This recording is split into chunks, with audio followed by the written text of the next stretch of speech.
Hello, and here we are. This is our pod, podcast 4. I'm always going to get stuck on this of passing on Passmore, and I'm really excited. So, welcome to Arinda. And I also have to apologise to people because last time I forgot to give a visual description. So I am unfortunately, nearly 60-year-old woman with grey hair, blue glasses, a pink scarf, pale skin, maroon top in front of a sort of white cream with struts background. And welcome to Arinda, who will now give us a little description as well. Yes, hi. I am a Black woman and I have short dreadlocks and I'm wearing an orange top with a black jacket on top. And at the back there's some mirrors, not mirrors, glass. There's glass at the back with lights reflecting on them. Yeah. Super, thank you. And so the first thing I sort of say is what inspires you. And I know that you're a poet and a storyteller because we had the joy of working with you before in Shalal, which is how we know each other. We worked together about a year ago, didn't we? And also you're trained as a social reform lawyer. So what inspires you in life generally? Okay, so what inspires me is the pursuit for freedom, and I am always looking to be free and to live in a free environment, to have free people around me. And so that drives me to, number one, to write poetry because that's when I access like the most free feelings that I have, and also to do public interest lawyering because again you're pushing for people's rights and seeing that everyone is living in a free environment, free of discrimination. So really the desire for freedom, yes, desire for freedom of being is what inspires me. Yes. Super, thank you. And that's what you do now as well, isn't it? So you do your poetry and your storytelling. And are you working as a lawyer at the moment? Yes, so I work with an NGO, a non-government organization that's called Akina Mama wa Africa, and I work as a sexual reproductive health rights associate. So while I'm not practicing law in court, I am practicing it in society. So using legal knowledge to push for sexual and reproductive rights, which are very important for everyone. Super. Oh, it's so good. It's so good to see you again. It's just lovely. And so then the third main question is, and I was pulled up on this the other day quite rightly, and someone said to me, it's not all about money, but it started from this idea of philanthropy, which is like, if you could, and maybe it would need money or maybe it wouldn't, what would you do now? What do you feel in our sort of global crisis at this time? Because also we haven't said you live in Uganda. I'm sorry, that was a sort of basic thing we forgot to say. And I think the internet's slightly unstable, so we'll wait for a moment. I can hear you. Can you hear me? I can hear you. Yeah, that's super. So that you live in Uganda. And so what would you do now? What do you feel is for you would be the most important thing? So one thing that I would do right now is to meaningfully celebrate scrap and bottle collectors in Uganda. So these are people who clean the city. They move around with plastic bags and sacks, picking up bottles and metal scrap, and then they take them to recycling plants. But they do this out of it's out of desperation because they don't have jobs, they have no homes. So they're what you would call maybe homeless people. But instead of just being homeless on the streets, they decide to collect bottles and plastics and scrap, which ordinarily would be clogging waterways. They would be making the city look bad. They'd be eating up our soils. But they do this free of charge, without being paid any money. So if it was up to me, I would celebrate them in a meaningful way. I would recognize their labor as work that deserves to be paid generously, and I would campaign for them to be rewarded, given accolades and honors, given titles, and because they do such an amazing job at protecting Mother Earth. but we never recognize them. We don't appreciate them. We just look at them as, oh, those are homeless people, or they're usually street children who have not experienced any parental love. They have no homes.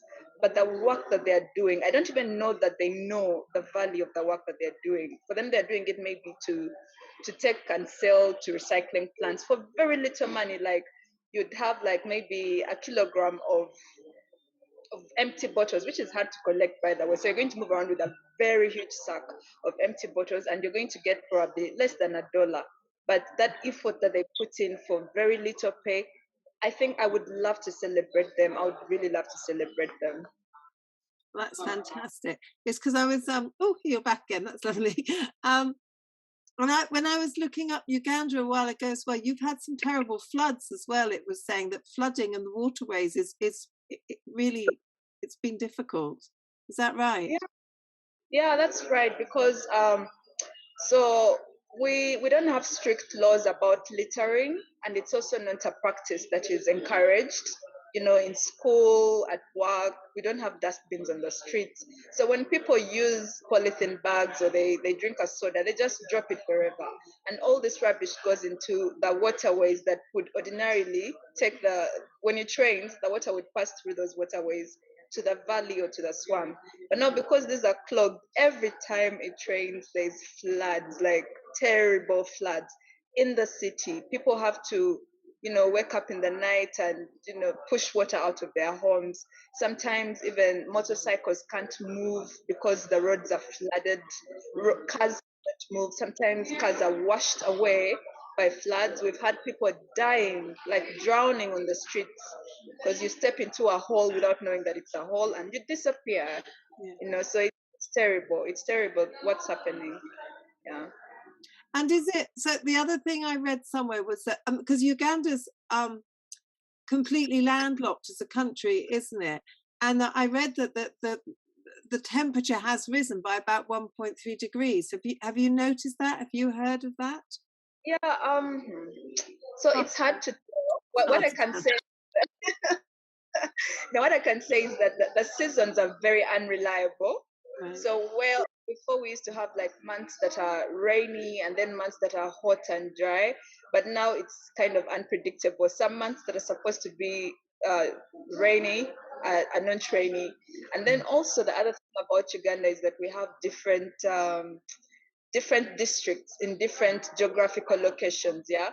So certain geographical locations are affected immensely, especially in the northern part of Uganda, which is very close to Sudan. So it tends to be extremely hot there. But then Kampala is hot. Kampala is the capital city.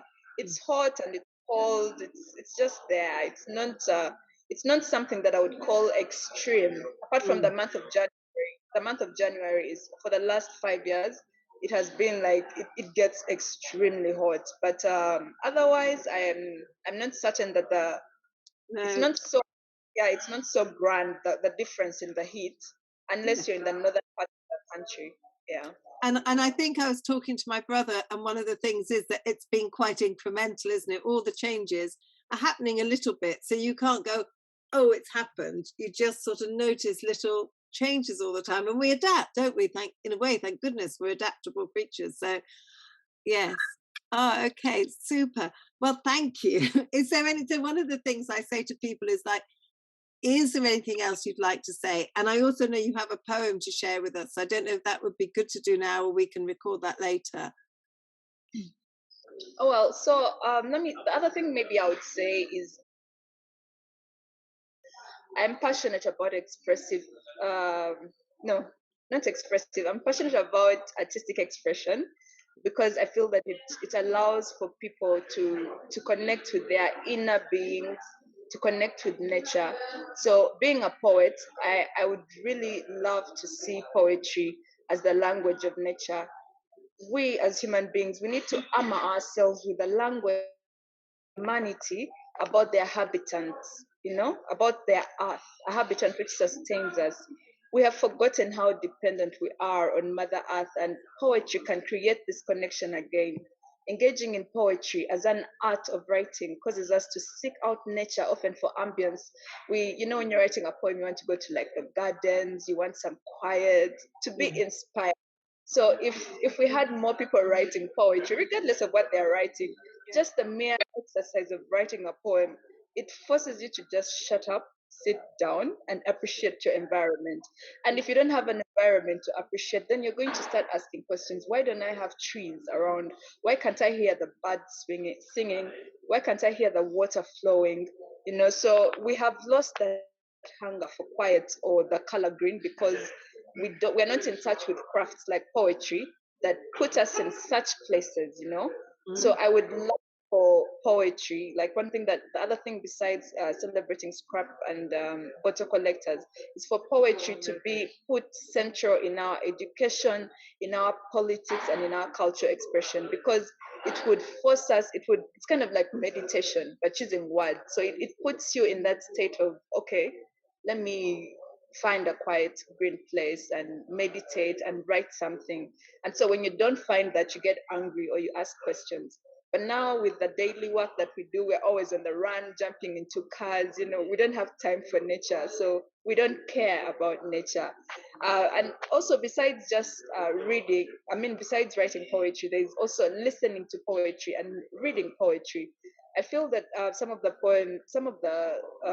iconic statements that have been written about nature are in poems. Yes. So it's a language that can be so descriptive, that can help us to appreciate Mother Earth, that can help us to appreciate oceans and the wind, the little things that ordinarily would be like, oh well, it's windy today, I don't care. But when you read it in a poem and listen to maybe how the wind resonates with the birds, or how it produces sound, or how it calms the soul, then you start to appreciate nature. So yeah, poetry for me is a language of nature, and I would love to see it being incorporated more into our education system, our cultural expression, our political everyday life. Yeah. Yes. I think you're right. I completely agree with you. It's such a powerful thing, that sort of emotional connection with the art form, isn't it? And that other space it takes you to. And nearly always people are inspired by nature, and we have lost that connection. I'm very inspired by it. I have a friend who works for a charity called The Leaf, and they're sort of replanting trees around lots of places, actually. And there's a wonderful wonderful man called Geddes who I'm very inspired by his work. And but I can't remember the quote, which is what always happens to me. But he said something like, "Leaves are our life." It's like we don't really realize how intrinsically we're bonded to that in so many ways. Oh no, thank you. That's really lovely. And I know because you sent me, and I'm warbling on that, but I know because you sent me a very beautiful poem. Are you able just to recite it straight off, or do we do it another time? Or Well, considering how long this has taken to happen, let's do it now. Because they do it today. Absolutely, thank you. So this is a poem about women's relationship with land. It talks about how their right to Mother Earth has been disenfranchised by patriarchy. Patriarchy is a system of putting, men over women. So in most countries, for instance, I'm sure everywhere else, not just in Africa, there's a tendency for men to feel like they're entitled to land ownership, and women can only own land through men, or they cannot inherit land. If let me say, if I have a father and he dies, my brothers are going to be the ones to inherit the land, and I will be disregarded.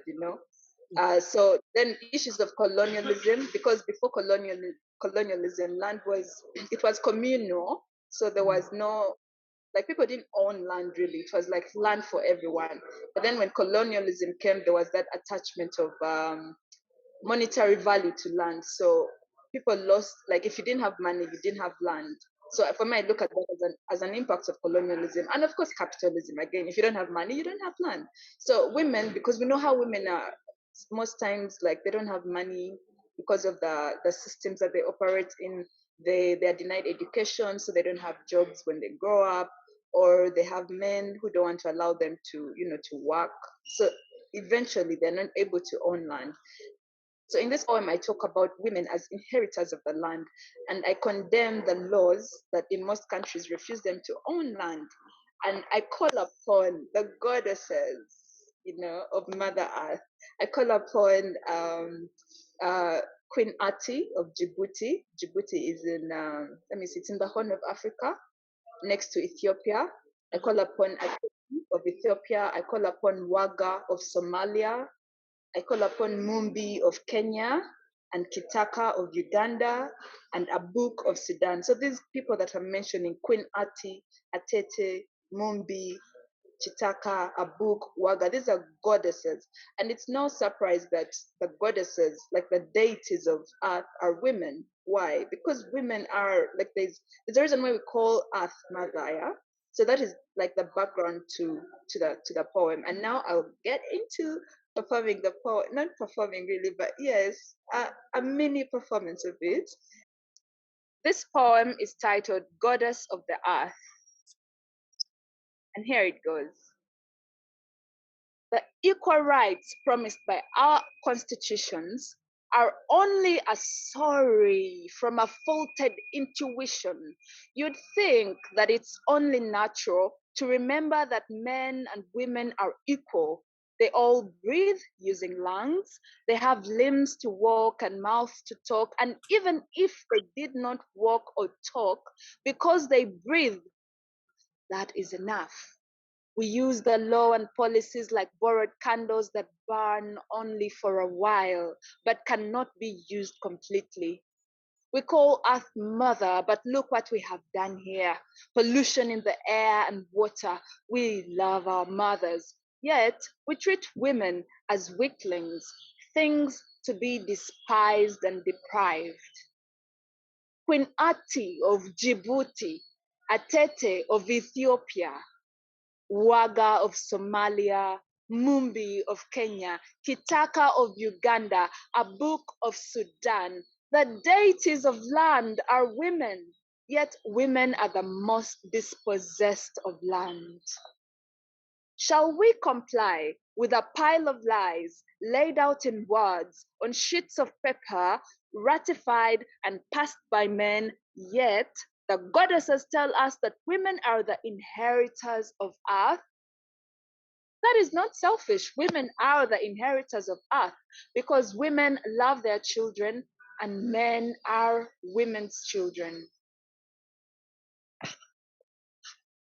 Thanks, Arinda. You're welcome.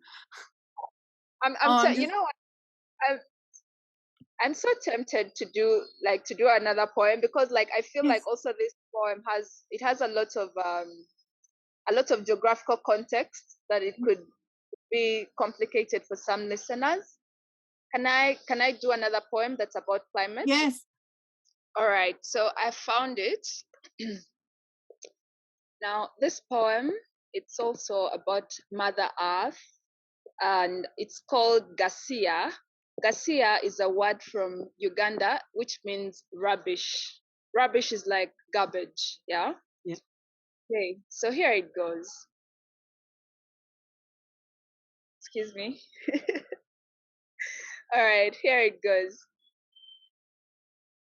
Pesticides have robbed butterflies of their homes, and plants don't flower anymore. Our soils are awash with non-biodegradable grain. This is not biology. This is socio-garbage because teapots are being recycled from medical waste and the toxins rattle in the belly like snakes. For each breath taken, carcinogens are the token. Black fumes, white fumes, I can't breathe. Rest in peace, flood victims in Bwaise. Bwaise is a place in Uganda. Did I say Chambogo too? Another place. In these two places, people die because of flooding. Rest in peace, fresh water, because we don't have fresh water without zinc, without mercury, without lead. Rest in peace, good roads, because our roads are now rivers, robbed of their way. The silver blade digs a way through our roads. Suvi and Zenson, these are artists in Uganda who use art. They create art from rubbish. So I asked them, is there art in Garcia? Suvi and Zenson, is there art in garbage?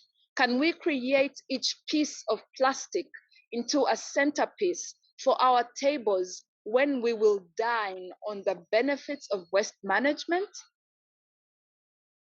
Flowers in forests cannot be seen at the canopy.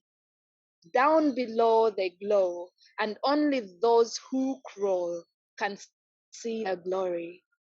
In this case, the flowers in forests are the soils that we have covered up with tons and tons of garbage.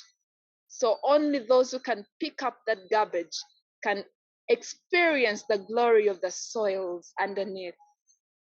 So my call is, until landfills and recycling plants are depots of compost, we shall only see a forest of plastic waiting to consume us.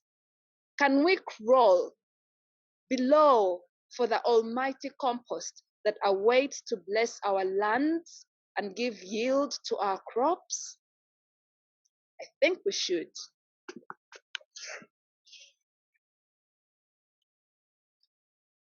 Thank you. Yay. Oh, it's a strong image, isn't it? All that plastic. Yeah. So, oh, thank you. You're welcome. Thank you. Oh, it's so nice to see you. It is just so nice to see you. No, it's so nice to see you. I'm not very good in the evenings. I'm sure I could have a much more intelligent question to ask you, but I haven't really got much of a brain at the moment. It's okay. It's probably been a long day. Well, I think also some of these podcasts have been quite long, so it'd be quite nice to have one that isn't too long for people. You know, sometimes it's like, I haven't got time to listen. So I think we've covered everything we needed to say, which is really nice. And it's great to have that other poem as well. That's super. All right, thank you, darling. Thank you. Love you so much.